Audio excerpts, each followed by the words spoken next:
Bom dia para todo mundo que eu ainda não dei, quem foi chegando agora. Uma alegria a gente estar aqui novamente. Graças a Deus com a internet em ordem, porque ela tem estado bem ruim esses dias. Espero que a gente tenha uma boa aula aí, que a gente se divirta aqui, aprenda bastante, eu com vocês, nós todos juntos aqui com esse material que nós preparamos, eu e a professora Eliane, tá bom? Com muito carinho aí para vocês. Vocês estão vendo aí na tela o concurso Contos da Quarentena.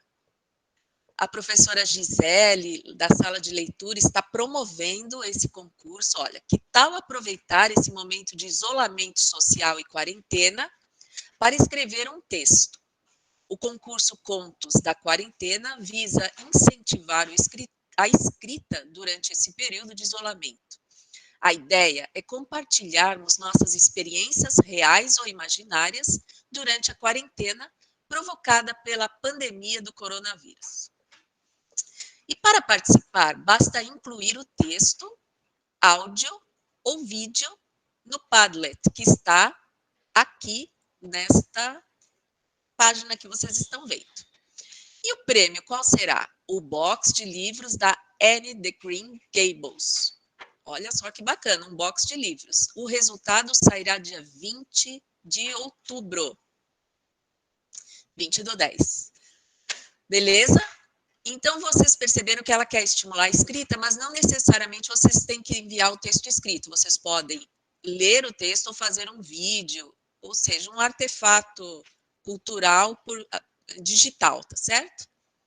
Ou então o texto escrito e postar aqui no Padlet, que você já conhece como é que funciona. Lembrando que se vocês logarem no Padlet, não vai sair anônimo que nem está essa postagem aqui do Eduardo. Já sai com o seu nome. É só logar com uma conta do Google, tá? E aí vai ficar mais bacana ainda. Mas pode fazer também que nem o Eduardo e colocar o nome, mesmo estando anônimo, ele pôs embaixo no comentário.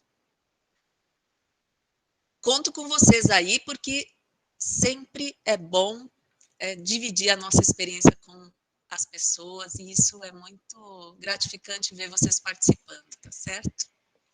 Agora a gente vai começar a nossa aula e eu vou trazer para vocês uma imagem aqui. Estão vendo aqui o nosso slide de abertura? Mudou para vocês? Mudou. Beleza. Então, lembrando que a participação no chat eu conto como ponto de participação, porque a gente tem aqui uma extensão do Chrome que ela grava tudo que vocês escreverem, então eu posso voltar depois aos comentários, tá bom? E também a lista de presença de vocês, ela já está aqui para mim. Gente, agora é a participação valendo no microfone ou no chat, tá bom? Vocês estão vendo uma imagem aqui, né, Maria Júlia? Memórias Póstumas de Brás Cubas. A gente vê um caixão, né? Um defunto. E tem algumas coisas escritas aí. Absurdo da nossa existência. E tem uma legenda para falar sem pudor sobre o absurdo da nossa existência em um romance revolucionário. Muito bem. O que isso diz para vocês? Alguém poderia comentar por que a gente colocou esse slide aqui, essa ilustração com esses dizeres? Alguém já tem alguma ideia?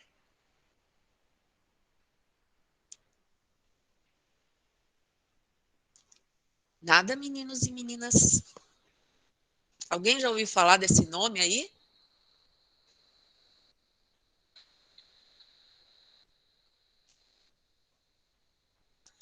Já ouviu, Alanis?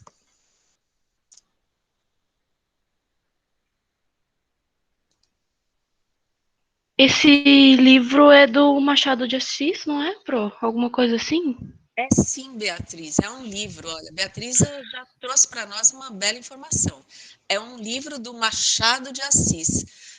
Vocês têm ideia de Machado de Assis e o que representa esse nome? Ele é o quê? Você já leu Dom Casmurro, Inácio? Um clássico do Machado, um clássico da literatura. Ô, Pro, você acha que ela traiu ou ela não traiu? Então, olha como o Machado, na verdade, mais do que o enredo dos livros dele, essa forma de escrita é que é sensacional. A gente nunca vai saber, Beatriz. Ele deixa para o leitor entender toda essa situação. Olha só quem chegou, eu não acredito. Que prazer! Flávia, é você mesmo?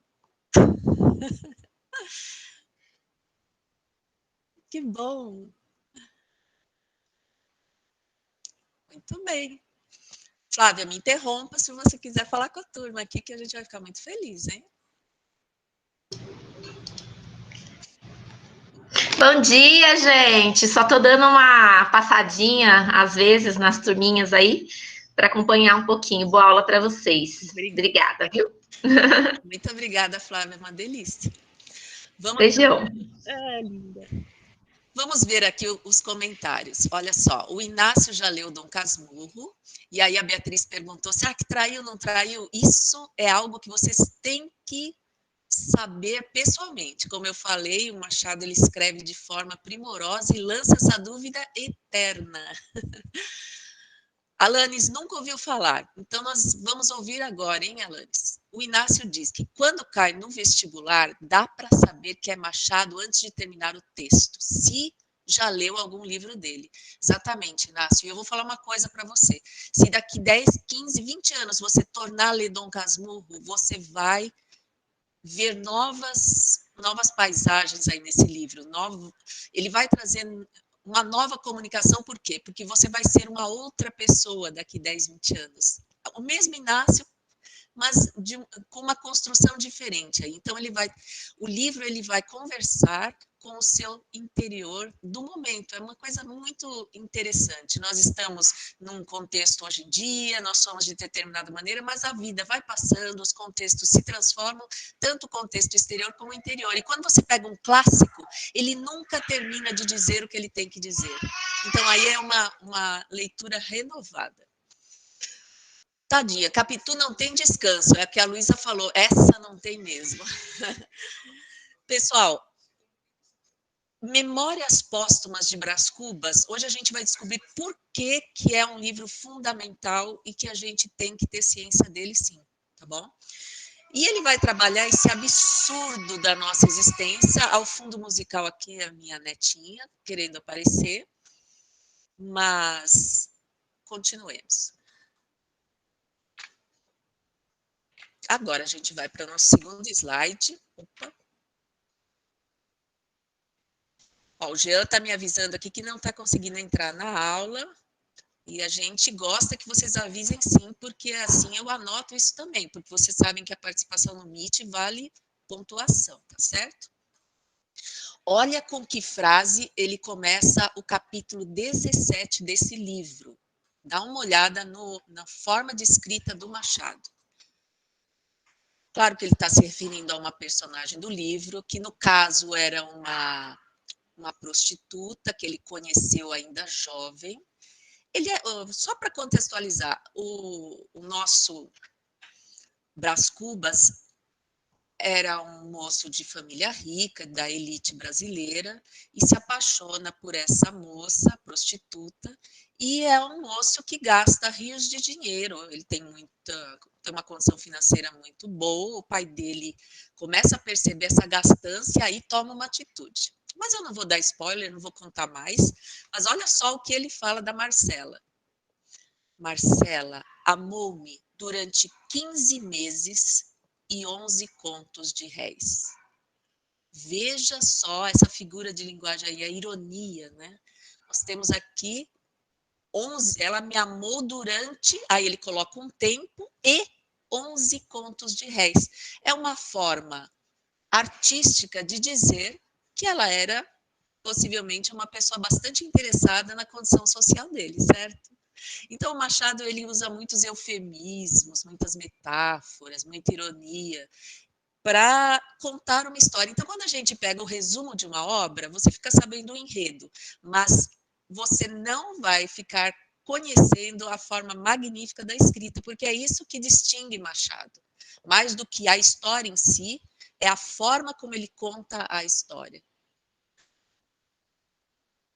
próprio, no livro, se intitula como defunto autor, e não um autor defunto. Ele não era um autor que morreu, mas, ao contrário, depois de morto, ele resolveu virar um autor.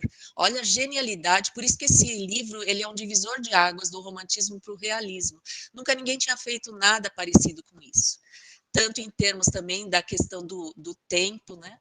Ele inverte aí, ele começa narrando o livro no caixão, no velório, apenas 11 amigos ali presentes. Bastante interessante isso. E olha a data de publicação. Fim do século XIX, 1881, um pouco antes da proclamação da República.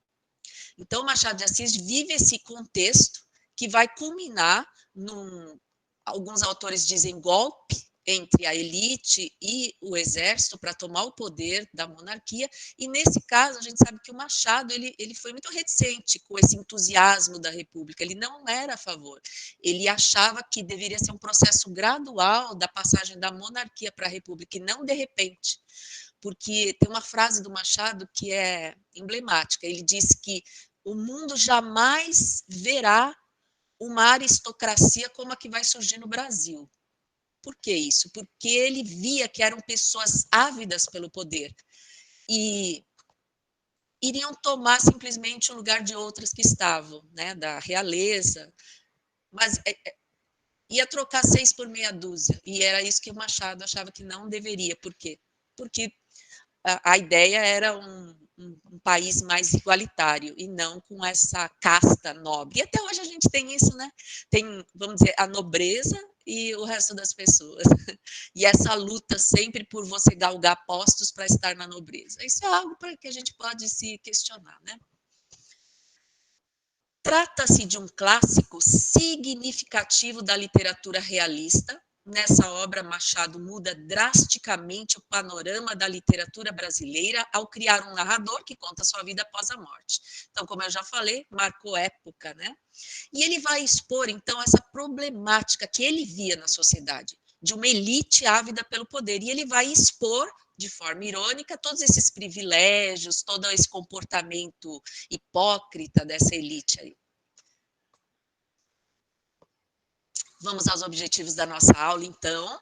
Vamos relacionar a construção da subjetividade, ou seja, de quem somos nós, do nosso sujeito, a expressão literária em textos do século XIX, a construção do nosso sujeito e de um todo social, né? Porque a subjetividade ela está relacionada, né, à expressão literária. Você está dentro de um contexto e você escreve, como esse livro que a gente acabou, esse concurso que a gente acabou de falar da professora Gisele.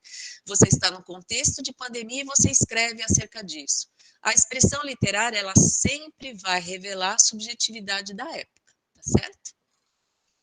E vai mexer com a nossa subjetividade. E assim a gente vai se construindo enquanto pessoa nesse diálogo com a literatura e com o exterior que nos circunda, tá?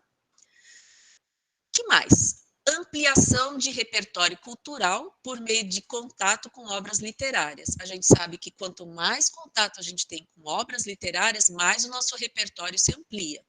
E isso é fundamental, às vésperas aí do Enem, do vestibular, a gente precisa ter um repertório cultural maior, uma visão de mundo maior, para poder escolher bem, né? A partir dessa idade que vocês estão, a gente tem que fazer escolhas fundamentais na nossa vida, e a gente só escolhe bem quando a gente conhece bastantes escolhas, certo? E a gente vai também considerar o contexto de produção e a relação com a atualidade, o realismo. Muito bem, nós já falamos aqui, Brasil às vésperas da proclamação da República, e esse é o contexto, tá bom? O que eu trouxe aqui para vocês? Uma perspectiva da literatura muito importante. A literatura capta acontecimentos do cotidiano, no intuito de propiciar perspectiva transformadora aos leitores. Então, o que a gente está passando no mundo? O olhar do poeta, o olhar do autor de literatura, ele capta algo que passa despercebido aos olhos de muitas pessoas.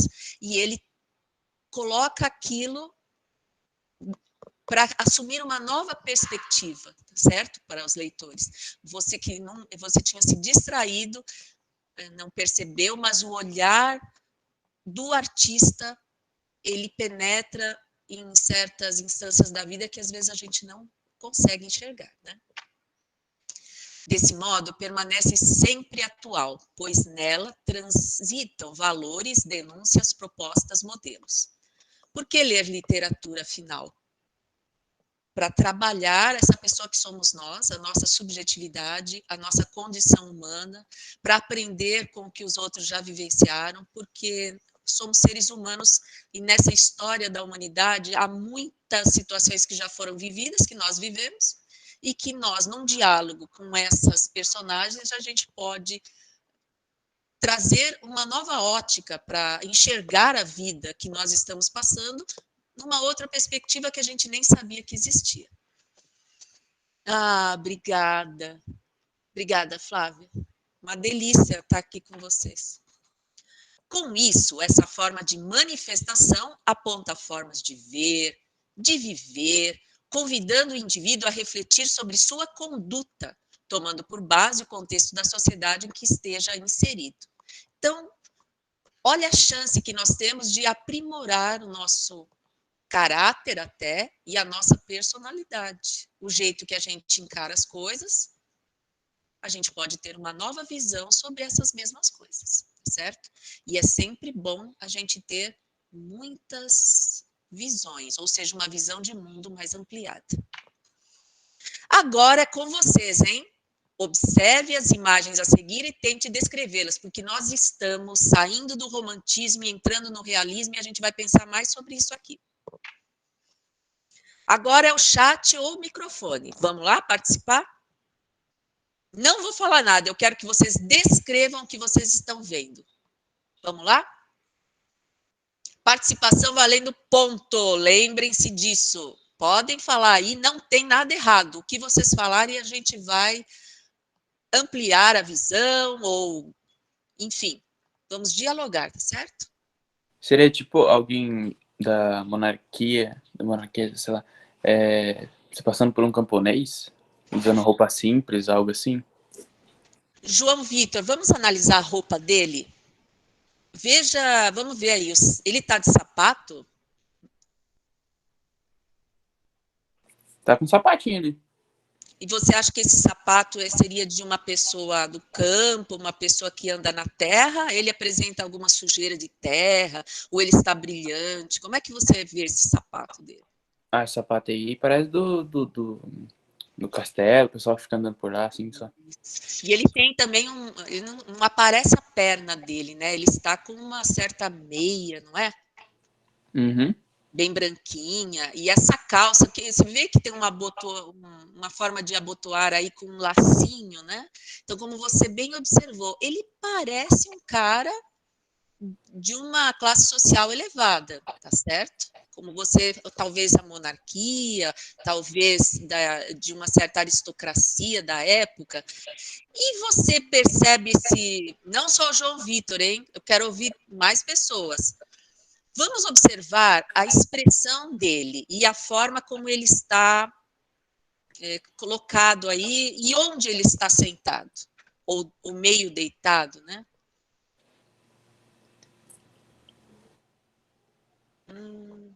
Olha esse rosto dele aí, ele está olhando de que maneira? Aí, vamos lá, Claudinei, um homem pousando para um quadro. Ô, Claudinei, muito bem observado. Parece que ele está na Itália, por causa da pedra com imagens de pessoas e as colunas ao fundo. Acertou, Claudinei, ele está em Roma. Aqui a gente vê uma paisagem da Itália. E a gente vê é um prédio íntegro? Não, né? O que a gente vê aqui? Colunas ao fundo.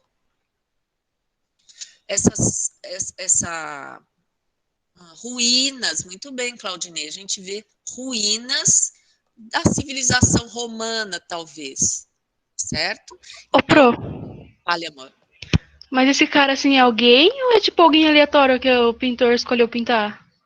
Você leu a legenda, Beatriz? Vamos ler a legenda? Uma boa pergunta, Beatriz. Ai, você tá pondo pegadinha? Não, Beatriz, quando você vê uma ilustração, corra para a legenda. A legenda é esse texto que vai embaixo da fotografia. Ali é fundamental. Sempre que você for para um Saresp, para uma AP, para um Saeb ou para um Enem, e aparecer uma imagem ou um vestibular, você vai para a legenda, porque a legenda ela vai te dar mais informações. Meu Deus, eu nem vi que tinha legenda pro agora que eu tô vendo. Tá vendo? Você e 90% das pessoas não olham para a legenda, e ela é muito importante. Lê aí, Beatriz. Nossa, peraí, porque a visão tá meio debilitada aqui. Quer que eu leia para você, Beatriz, se você não enxergar? Eu quero, porque eu tô pelo computador, não consigo enxergar nada. Olha, está escrito assim: pintura de Johann Heinrich Wilhelm Tischbein. Nossa, esse cara com esse nome todo alemão aqui deve ter sido um pintor, porque está escrito pintura de, certo? Se foi famoso ou não, não importa para a gente que está lá fazendo um Enem, nada. Mas você já imagina que é uma pintura. E como o Claudinei falou, é um homem posando. Está muito na cara que esse cara está posando. Ele remonta um estilo clássico de aparecer num quadro. Então, se você observar quadros da antiguidade, da era clássica, você vai ver esse tipo de colocação, né? O Renascimento ele vai trazer também esse resgate dessa forma de pousar para um quadro. Até hoje, se você fala assim, pose para um quadro, a pessoa na cabeça dela já vem uma espécie de pose dessa forma, tá? Por conta disso. Mostra quem? Agora que é o fundamental que você perguntou. A pintura mostra Goethe, na Itália. Lembra aquela nossa aula sobre Goethe? Estão lembradas?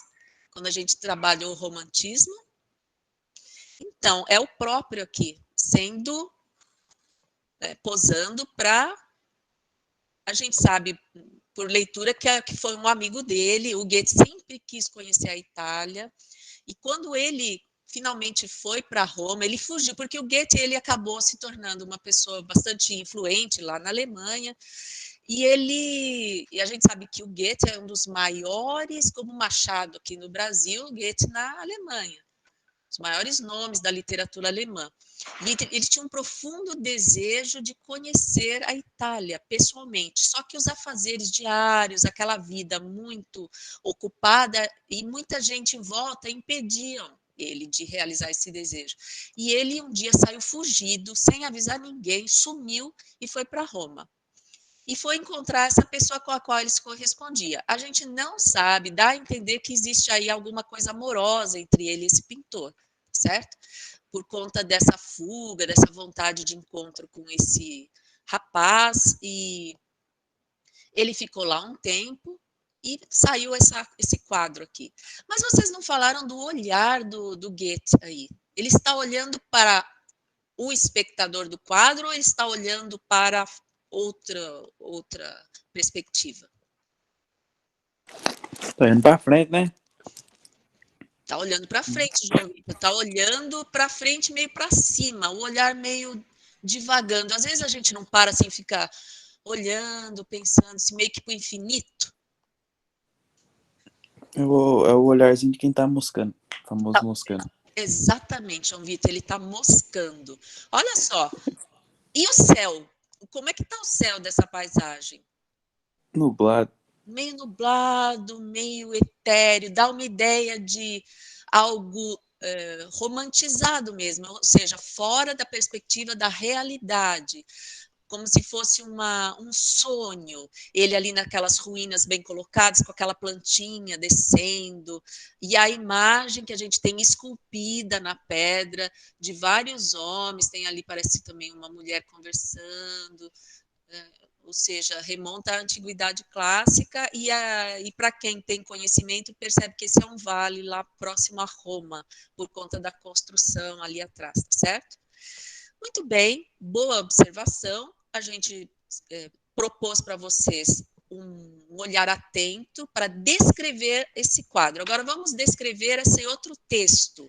É um texto imagético, mas é um texto. Então, o que a gente vê aqui? Ai, pro, o caipira picando fumo. Ah, agora você leu a legenda. Muito bem, Beatriz. Não, pro, eu vou explicar. É que eu tenho um livro que o Maurício de Souza, ele refaz todos os quadros. Aí, em vez de pôr o caipira, ele bota o Chico Bento. Aí, eu lembrei por causa disso, bro. Então, o Maurício, ele pegou então essa obra muito famosa de um grande pintor brasileiro, Almeida Júnior. Muito bem. E olha lá, Caipira Picando Fumo, de 1893, perto aí do Brás Cubas, né? Então, a gente vê o quê? Um contexto de mundo já mudando aí do romantismo para uma forma de ver mais a realidade. Não é assim as gerações elas questionam sempre a anterior. Ah, os meus pais, os meus avós, as pessoas mais velhas veem o mundo desse jeito, mas eu vejo o mundo de outro jeito. Então, por isso, hoje a gente chama de realismo. Na época, era simplesmente um movimento contra aquilo que se pensava, na forma de ver o mundo, de forma mais sonhadora, para ver o mundo de forma mais realista. Não, olha só o que está acontecendo. Olha, a gente tem pessoas do povo, eu vou retratar, eu vou mostrar o que é o mundo. O mundo não é isso de pessoas etéreas olhando para, moscando, como se tudo tivesse ali num sonho. Não, eu quero mostrar a realidade. Se a gente for descrever esse quadro, ó, a Isabela falou que ele parece triste. O que mostra para a gente que ele parece triste, Isabela? Se fosse uma pergunta, por que ele parece triste? Quem sabe me dizer? Com um dado real do quadro, tá? Qual é o indício de que ele parece triste? Pela cabeça dele para baixo. Exatamente, Isabela. Se você for numa entrevista de emprego e ficar com a cabeça olhar para baixo, com a cabeça baixa, você vai passar essa comunicação de uma pessoa triste, de uma pessoa desapontada com a vida. Então, a gente precisa ter muito cuidado com a comunicação. Quando você está olhando para baixo, cabeça cabisbaixa, você passa um ar de tristeza. E foi isso que o nosso pintor aqui captou, e ele percebeu como essas pessoas do campo muitas vezes pareciam tristes, com o peso da vida, talvez. A expressão do rosto dele, Rayane, é isso mesmo. A expressão do rosto dele, o olhar para baixo, a cabeça para baixo, isso nos revela. E por que a gente vê o que mais aqui? Ele está com sapatos bonitos?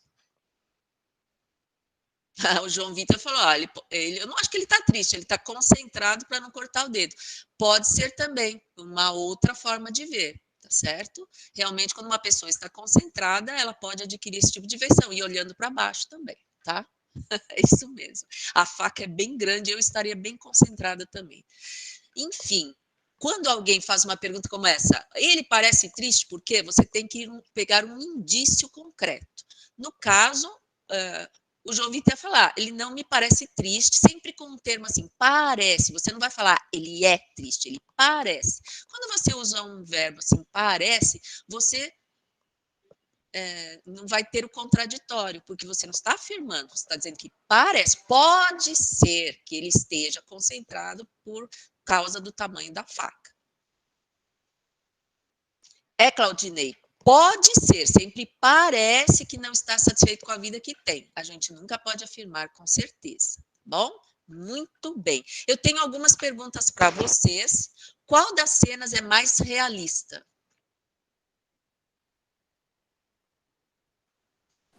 A segunda, não? E por que, João Vitor?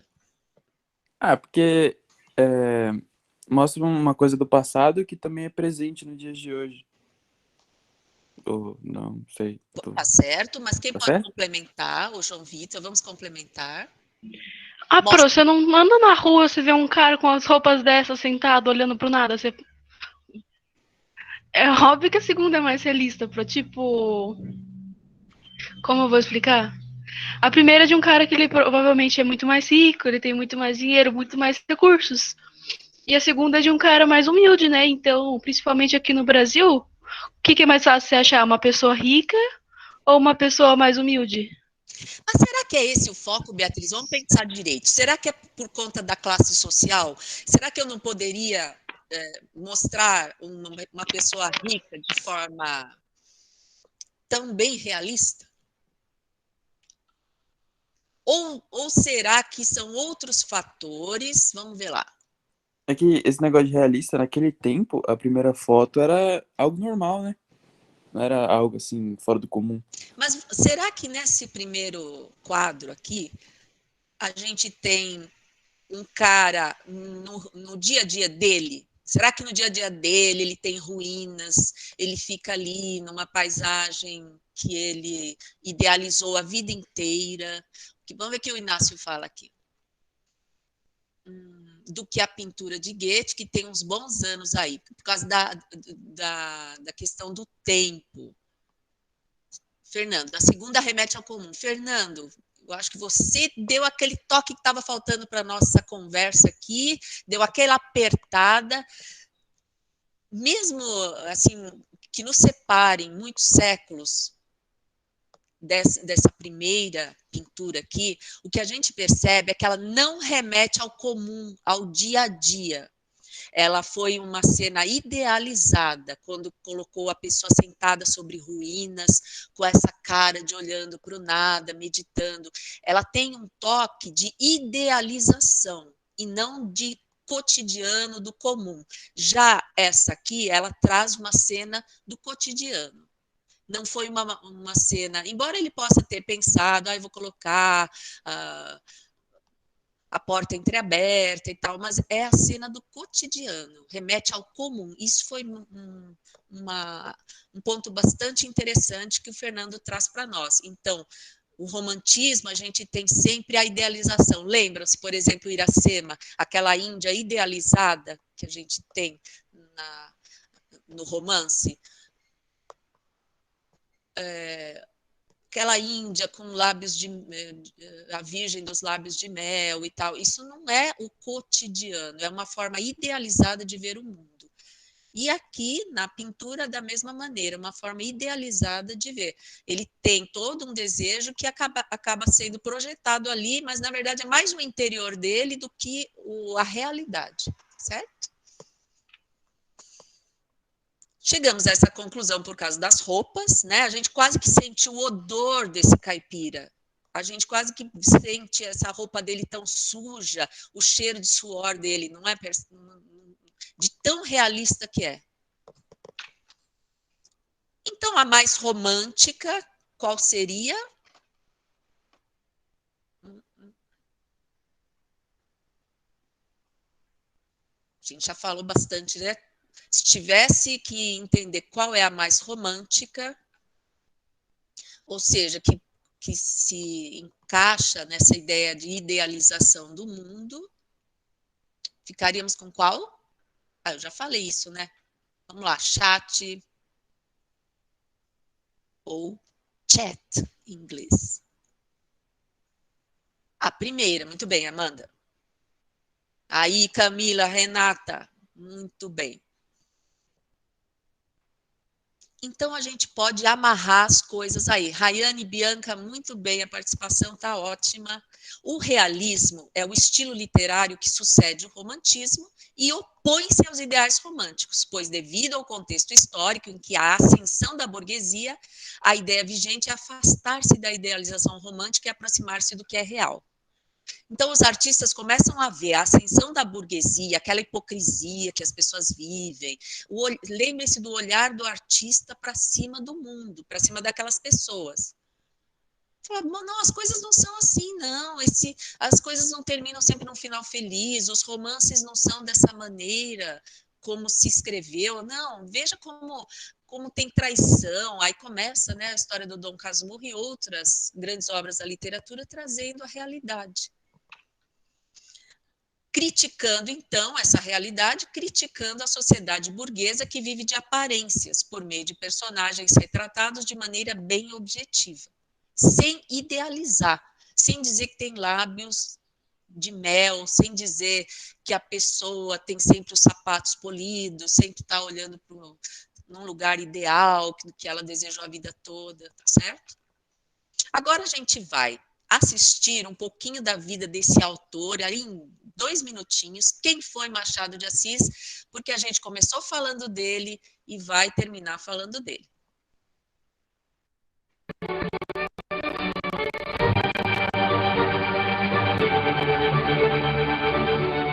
Foi no ano de 1839, no subúrbio do Rio de Janeiro, que um operário mestiço e uma dona de casa portuguesa tiveram o pequeno Joaquim Maria Machado de Assis. Aos 6 anos, presenciou a morte da única irmã, aos 10 perdeu a mãe. Seu pai casou-se novamente, mas morreu pouco tempo depois. Joaquim acabou sendo criado pela madrasta e passou a vender doces para ajudar no sustento de casa. Na adolescência, foi vítima de preconceito por ser mulato, pobre, gago e epilético. Nenhuma dessas adversidades impediram que o jovem Joaquim se interessasse pela vida intelectual. Ele passou a ler muitos livros de autores nacionais e estrangeiros. De tanto ler e escrever, acabou tendo seu primeiro poema publicado em um jornal, com apenas 16 anos. Logo depois, passou a ser membro da redação da Marmota Fluminense e ganhou 2 importantes protetores da comunidade intelectual. Machado teve uma significante ascensão na imprensa, chegando a acumular vários cargos, e aos 29 anos casou-se com Carolina de Novaes, mulher culta com quem viveu 35 anos. Eles nunca tiveram filhos. Assim como a maioria dos grandes escritores da época, Machado não escapou de seguir paralelamente uma carreira burocrática em cargos públicos. A estabilidade financeira possibilitou Machado a ter mais tempo para se dedicar ao que mais gostava, que era escrever. A segunda fase da obra de Machado de Assis é marcada pela análise psicológica. Pouca coisa acontece enquanto o autor penetra a consciência de seus personagens.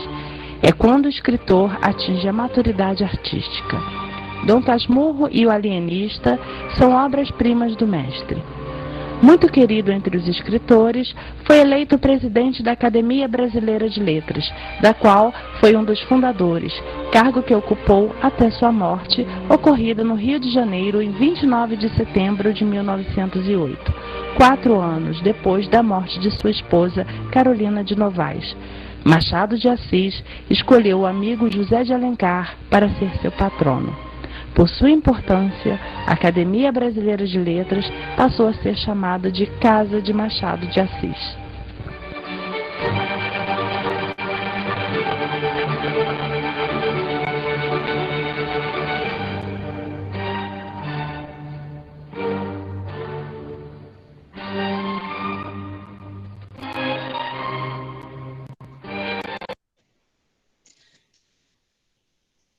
A gente viu que Machado de Assis não se deixou abater pelas circunstâncias da vida. A gente percebeu que ele veio de uma família, ele era mulato, ele morreu o pai, morreu a irmã, morreu a mãe, foi criado pela madrasta, teve que vender doces. Um homem que jamais saiu do Rio de Janeiro, foi cultíssimo, conhecia o mundo inteiro por conta da literatura, dos livros que lia.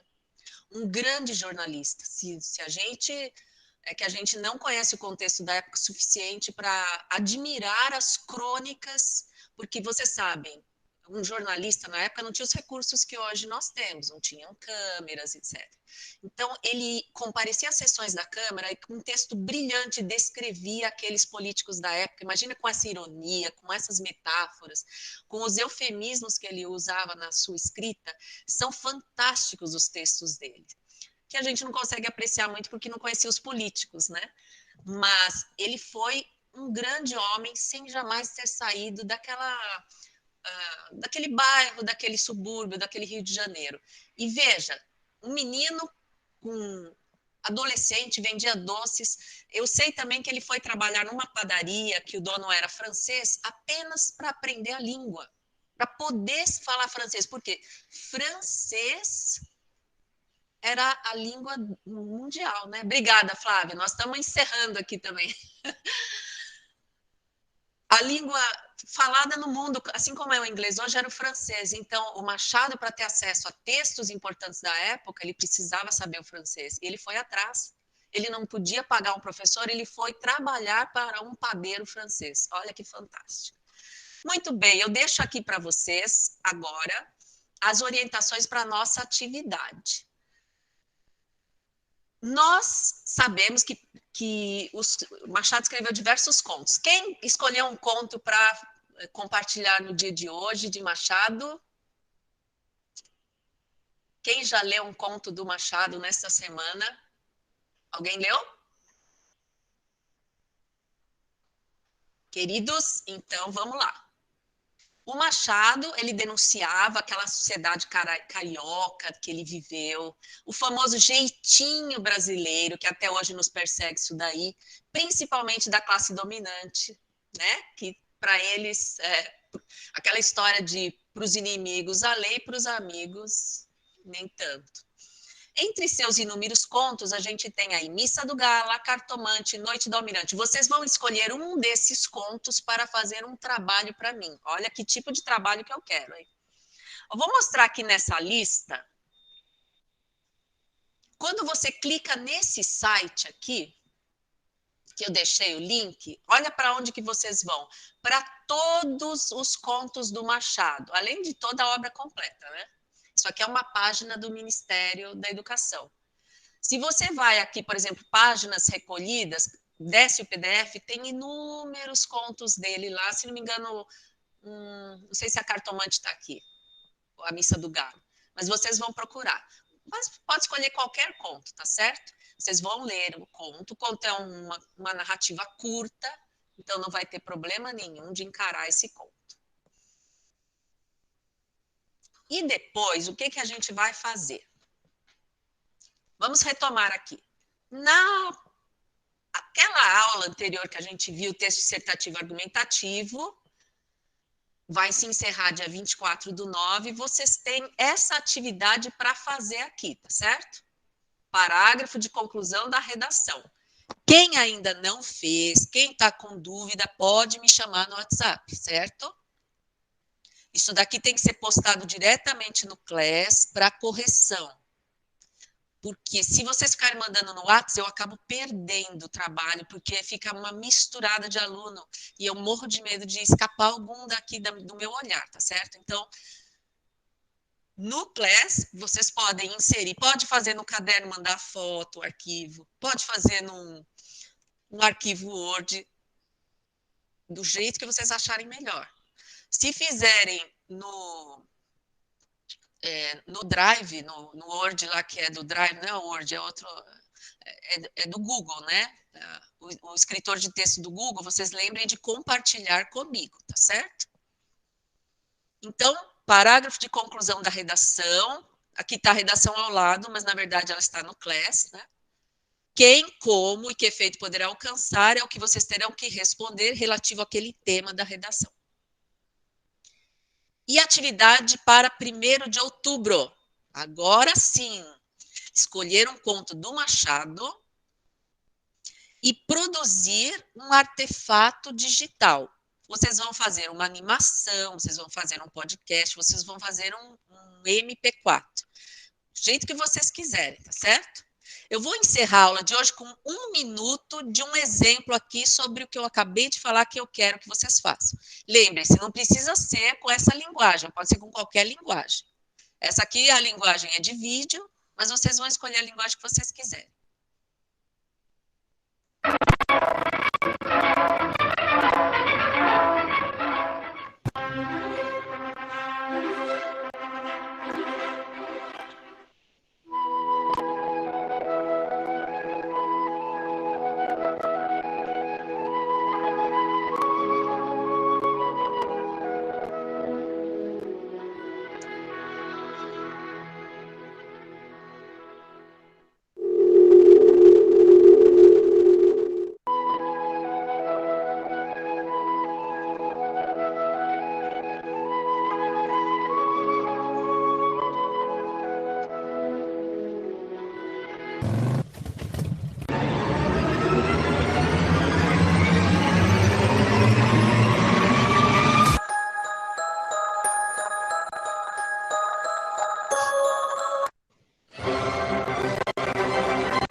aí, gostaram? Tudo bem, pessoal? Gostaram? Dúvidas? Nossa, pô, coitado que eu faço um negócio desse. Não, não precisa fazer isso. Isso foi um exemplo. Eu participei da montagem disso daí, mas isso foi muito fácil, gente. A gente só ficou tirando fotografia. Várias fotografias, depois pôs no Movie Maker e montou. Mas quantos dias fazendo isso aí? Foi uma tarde. Ah, Você viu, eu estava lá na foto. Uma professora levou as bonecas, outro professor levou a motinho, e depois a gente montou o textinho, faz um rascunhinho, né? Você lê o conto e monta assim as cenas. Ah, vamos fazer quantas cenas? Tá, 5 cenas, 6 cenas, enfim. No caso, a gente tinha que fazer, o desafio era fazer em 1 minuto. Mas vocês não têm esse desafio, porque o mais difícil é manter 1 minuto, sabe? Tem que ser tudo muito rápido. Mas eu não vou dar esse critério para vocês, não. Vocês podem fazer vídeo? Podem, mas pode fazer, por exemplo, desenho e vai contando. Aí tira a foto do desenho. Pode fazer só o áudio. Ah, eu não consigo, eu não quero aprender. Olha, ninguém nasce sabendo mexer no Movie Maker, né? Mas a gente sabe que a gente tem vários tutoriais no Google que ajudam a gente. Então, vai de cada um. O desafio que vocês querem assumir. Eu vou aceitar qualquer artefato cultural. Pode ser até o áudio de um resumo que você faça da obra. Ó, eu escolhi o conto A Cartomante. Esse conto, você fala tranquilamente. Ah, mas eu posso, em vez de eu narrar como foi o conto, eu posso ler um pedaço do conto? Pode falar sobre o excerto, ler um excerto da narrativa. Pode sim. Aí você fala, eu vou apresentar agora um excerto de Machado de Assis, Conto a Cartomante. Um excerto quer dizer um pedaço, um trecho. Tranquilo. Faça da forma como você quiser. Lembre-se que vai ser em MP4, e MP4 tem que aparecer uma imagem. Se você vai fazer a leitura, então você vai ter que pelo menos fazer uma imagem daquilo que a gente vai ficar olhando, senão a gente vai ficar olhando para uma tela preta, aí é chato. Beleza? Aí, Claudinei, estou louca para ver. Lembre-se que pode ser em equipe. Pode ser, eu penso que até 3 pessoas, porque mais do que isso fica complicado. Combinado? Então, ó, arquivo em MP4. Vamos apresentar aqui para vocês.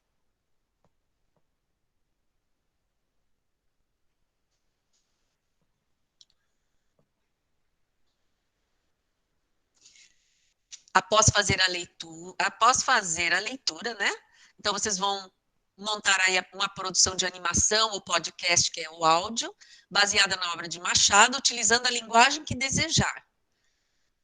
3 integrantes no máximo, realizada a postagem no Class, para correção. Lembrem-se de mandar em MP4, para poder a gente colocar depois lá no nosso canal do YouTube, tá bom? Beijo. fechado, bro. Oh, delícia. João, eu quero agradecer a presença de vocês, foi uma delícia essa aula, e eu estou aqui para as dúvidas de vocês, o que vocês quiserem, tá bom? Que precisarem de mim. A gente agradece pela aula. Delícia. Bom, bro, vou sair aqui arrumar as coisas. Eu Até vou mais. sair também. Até mais, gente. Vambora que tem mais Tchau, aula. Pro. Tchau, lindo. Tchau, Cessis. Tchau, Beatriz. Tchau, Pro. Tchau, lindas. Tchau, Pro. Tchau, linda Camila.